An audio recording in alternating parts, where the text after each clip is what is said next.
Hello and welcome. In this SMC how-to video, we'll be showing how easy it is to restore the ISE20 series settings back to their factory default values. This may be required when various settings have been modified inadvertently. Let's go.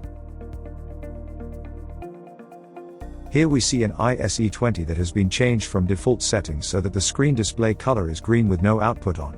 Also, the unit of measure is PSI rather than the default megapascal. In order to change all switch settings back to their original default values, first press and hold the set button for longer than 3 seconds until F0 is shown flashing. Then press the down button so that F99 is shown on the screen, which represents the function used for factory reset. Press the set button again. This time the word off starts to flash, meaning we can change the reset function. Press the up or down button so that it changes to on. Here press and hold the set and down buttons simultaneously for 5 seconds or longer.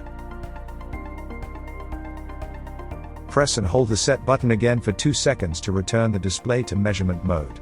Now pressure is displayed in the default unit of megapascal, and the display screen color is red.